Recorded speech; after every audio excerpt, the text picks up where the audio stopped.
to you, my students who are watching this video. At the same time, to any teachers out there or other students na gustong manood about this video, I am welcome. And hopefully this video can help you to reflect on what you're experiencing right now.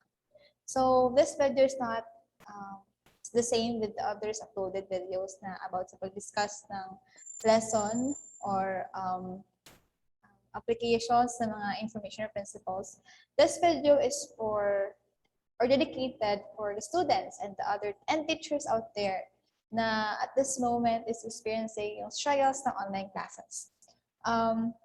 The truth is, I want to create this video kasi I want to talk to my students, but they were a lot. They're like almost 100 students, so medyo mahirapan ako. So naisip ko na to make it this video and use this platform, the social platforms to hindi lang sila yung pwede kong makausap, pero even yung mga other teachers, diba, na kailangan din ng panggising, diba? Kasi it first went back to sa idea ko na, or sa perspective na realize ko na parang may mali, which is I think naman before pa, nung nag-start yung online, medyo may mali sa how we were able to continue yung learning natin ngayong pandemic.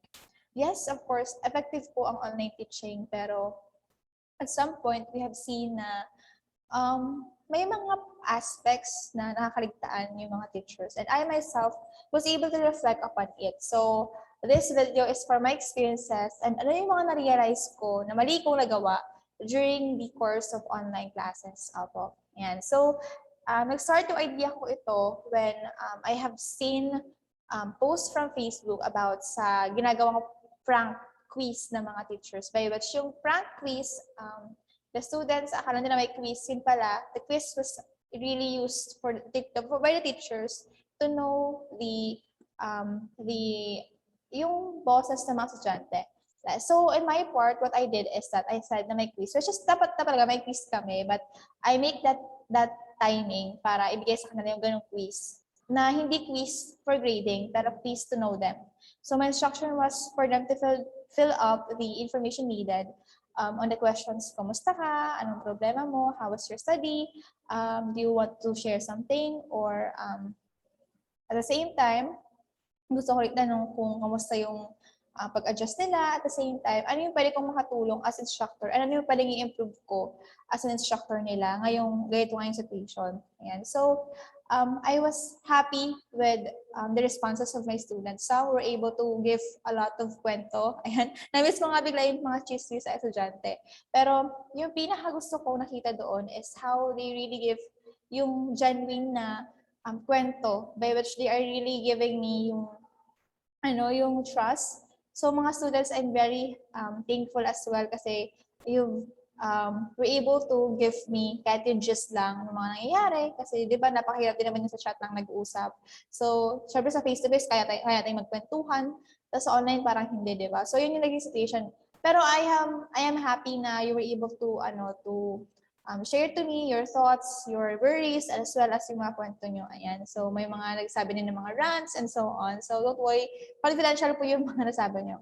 Pero, as a teacher, I'm happy rin to hear your constructive criticism or mga constructive feedbacks about my teaching kasi nakarelate din po ako dun. Which is, naging point ko nga to reflect as well kung tama pa ba yung ginagawa ko ngayon na online learning.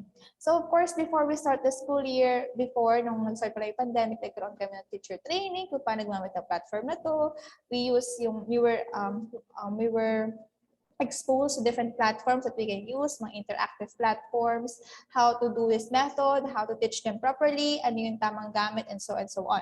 So, yes, we're ready. Tactically, we are ready. Pero, may nawawala. And I think that's the readiness of our heart siguro ng mga teachers. For me for my opinion, is yung readiness ng mga teacher na i-accept yung responsibility nila na magiging passionate at this time. So at this moment, gusto ko rin i-point out yung lima ba to? Yes, 5 napansin ko na mga mali nagawa ko or mga parang feeling ko needs develop or needs kailangan pa ng effort para ma-resolve itong mga issues na to na ma-mention ko. So we have here 5.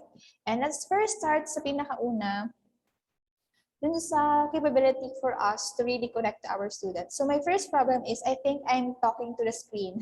Just like now, I'm talking here pero sa screen ako nakatingin. Pero the thing is that sometimes, because di ba before, during online class, or during face-to-face, during face-to-face classes, when you walk inside the classroom, you meet students, you say hi, o kamusta kayo, ganyan. So, parang medyo, hindi naman sa laging, hindi pa laging formal yung talk niya, di ba? Parang may mga time na parang informal lang, nakamustahan, ganyan. So, yung morning routines and rituals helps you to connect first before you discuss yung topic. So, ngayon kasing online, napansin ko, when you open your Zoom meeting, for example, or Google Meet, immediately you say hi, routines, gano'n. Tapos, immediately, lesson.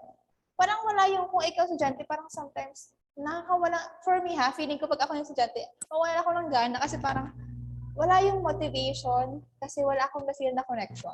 I believe connection is really, really one of the factor para ma-invite yung student mo to listen to you, to your discussion, di ba? So yung feeling nila na na they're being welcome. Importante yun sa isang classroom kasi kung wala nun, medyo mahirap, di ba? So, dun yung naisip ko in online, isa sa mga feeling ko na nagawa kong mali is sometimes I was too focused sa pag-present ng discussion, paggamit ng different platforms, and so on, so on. Pero yung pinaka-main na capable and pinaka-simple kong pwedeng magawa to bring connection before mag-start yung lesson and so on, yun yung nawawala ako. So, my fault as well. Kasi, yun nga, naging focus ako sa idea na I have to deliver it properly using this platform. Pero yun, nakalagtaan ko yung idea na I can talk to my students kahit informal po. In a way na makamusta ko sila, they will feel that they are invited to learn. They're together with you, hindi lang dahil naka-Zoom kayo pareho or na one conference meeting, pero yung talagang they will feel that they're included in your discussion. Yeah, so that is the first one. The second one that I have noted here is that I think the I'm checking your test papers but not really assessing it. If you will look into the assessment of learning, we are assessing because we want to know your progress. We want to know if you really learn from us, and we want you to learn as well to have self-reflection assessment kung if you really learn or hindi. And what I realized here is that minsan because of napakaraming outputs na kailangan gawin or mga paperwork na kailangan namin gawin, sometimes we were not able to check immediately your outputs, or sometimes dahil nga electronic na yung pag-check kasi pag meron naman keto correction sa G form, diretso na, di ba? So, the thing is that parang, okay, I will just record it after that, okay na. So, nawawala yung idea ng, kaya ka nag-a-assess, kasi gusto mong malaman if they learn or not. Kasi if nalaman mo na hindi, then you have to give reinforcement, di ba? So, I see my fault there, kasi sometimes, I was not able to check your work immediately. So, how can I give feedback? How can I tell you na, ay, medyo mali itong nagawa mo, or you have to develop this one, or how can I help you if I don't know exactly what to do to help you, diba? So, hindi ko alam yung aspect. So, yun yung naisip ko na, which is my fault as well, na I feel guilty. Kasi yun nga, dahil umasa na ako sa electric checking, diba? Parang nawawala na yung capability ko to have yung cycle ng assessment, ng pag-reinforce, pagbigay ng feedback, tapos assessment ulit. So, sorry in that part kasi yun nga, nabombardo tayo ng idea ng online and nawala na yung ganun, di ba? Next one. Feeling ko din, isa mga naging concern din natin, sometimes we think our students, we think you students are like machines na, for example, we tell you, submit this one, this is activity, okay, so I will be assuming that after days, you will just submit your, after this afternoon, I have your output. Without thinking na you yourselves have your own situations, problems in your homes. Na sometimes, pwede maka-apekto bakit di pa kayo makapag-submit. And sometimes, I na-realize ko din, sometimes we give you activities, pero alam naman namin na, alam niyo yun, parang we are just doing that because kailangan ng asynchronous, kaya kailangan magawa yung ngayong time may magkaroon kayo ng gagawin. Sometimes, yes, ako mismo, what I did talaga usually is that I give activity kasi connected siya sa lesson, tapos talagang magiging form of learning siya.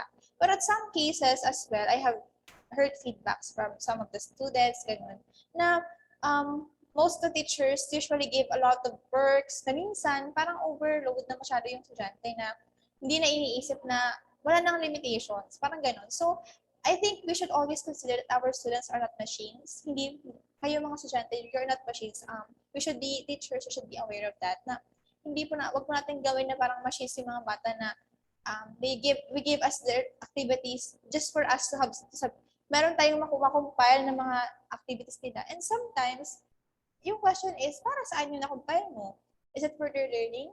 Or just to satisfy na yung expectations na meron ka na you have to let them create something tapos meron ka mga records, di ba? So, if that's the reason why you give activities, then I think wag na lang, di ba? So, as teachers, what I have realized to myself is that when we give activities, when I would like to give activities, always ensure na yung questions is that, kaya ba itong gawin in this period of time? Will this help me to, or will this help my students to learn more about this topic, or will it deepen their understanding? Or magiging fruitful ba yung kanilang time if they do this? Or you can just give them other activities na kaya nila at this moment, diba? Kasi whether we like it or not, napakahirap din talaga ng online. And dahil nga new tayo sa ganito platforms, and alam natin na wag natin i-compare sa iba. Kasi yes, some of the courses sa abroad, for example, they use online. Pero wag natin yung i-compare kasi ibang-iba yung situation ngayon sa doon sa kanila, di ba? So, nasa adjustment period pa tayo, and yun nga, napakaraming factors yung contributing bakit napakahirap sa atin yung online learning. So, siguro, suggestion din, or parang reflection sa mga teachers na the moment na hindi na nakakatulong yung mga asynchronous tasks or mga output taking and so on, we should stop giving them a lot. Kasi minsan natatambak din naman. So, wala naman siyang sense, di ba? Next, learning. Ayan. So, minsan may question din ako, are you really learning or are you just attending my class? Tapos, okay na, you have my attendance. Tapos yun na. Tapos you will just review kapag may quiz na. You know, one of the things that I want to practice in my teaching career is that I want to teach my students because I want them to learn. Hindi lang dahil they are just here because they're enrolled. Gusto ko ma-feel nila na they're really learning. Just like last night, I have watched a video about sa subject matter, I forgot the term, approach, parang ganun. By which, sometimes mas okay patuloy if the children themselves, or personally they themselves, they were the ones who planned the curriculum at hindi tayong teachers. So sometimes teachers we teachers sometimes we are too focused sa pagpatapos ng syllabus na dapat matapos to, dapat ma-complete to this week. Sometimes wala na yung cycle of learning, di ba? Yung pagiging responsive natin sa kailangan nila.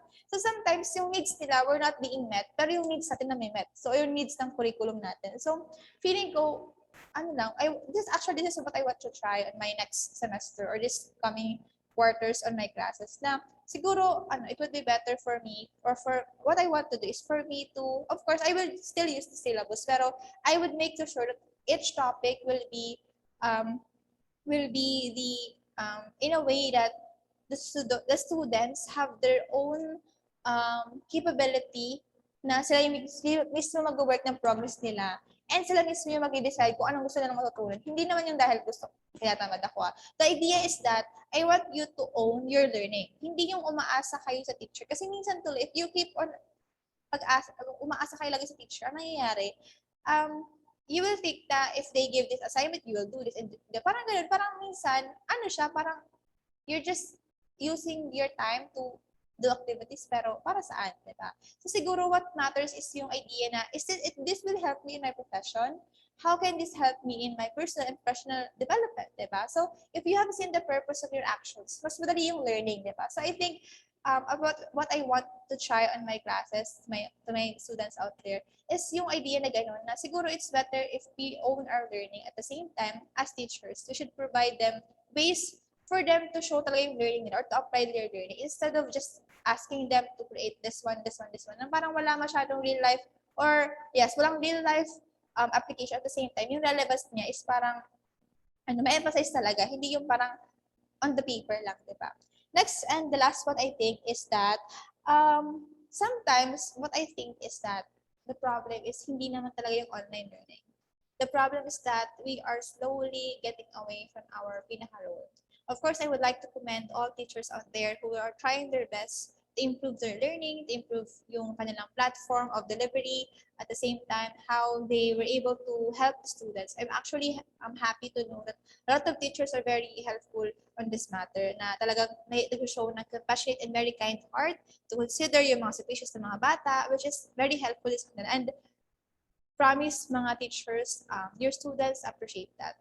Yan. So I have also read from my students yung mga feedback nila. I'm so happy and halos naiyak na ako with your messages. Pero doon ko na-realize na as teachers, we should think about twice and so many times if are we really teaching the students or are we just complying to the rules or to the guidelines of online learning. So nagbago man tayo ng platforms of teaching, always remember na yung goal natin to teach is still the same. Hindi tayo dito para mag-submit lang or magpa-submit na ng outputs. But of course, we want to assess, are they learning? Are we helping them to learn? Or are we just giving them something to get them busy? Diba? So, as I end this video, ayan, as I end this video, I want to leave the message to all students out there na, oo, mahirap, and I'm not actually on the position to know exactly what you are experiencing kasi hindi naman ako estudyante. Pero because from what I have hearing, mga rants, mga sharing sa mga estudyante ko, yes, mas na-feel ko na sobrang hirap din talaga pag sabay-sabayin yung lahat ng aspect, especially kapag meron ka pa problema sa financial aspect as well, and yung time management, yung minsan nakaka-quarantine ka na, paano ka makakapag-online, ganyan, so on, so on. So, don't lose hope, students. I know it will be really hard, pero at this moment, yung pinaka mag-start tayo is yung idea na kayo mismo will work hard, pero not in the point that you will not take care of yourself. Always take care of yourself, your mental health.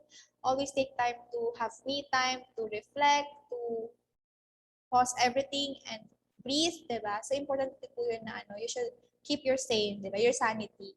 At the same time, take time as well to use various strategies to learn. Kasi for example, sa time management yung issue mo or yung problem mo, do something or do some strategies para makayanan mo yung ganung setup. Kasi hindi kasi mahirap magawan yung sitwasyon kasi nga pandemic ngayon, so online learning and so on.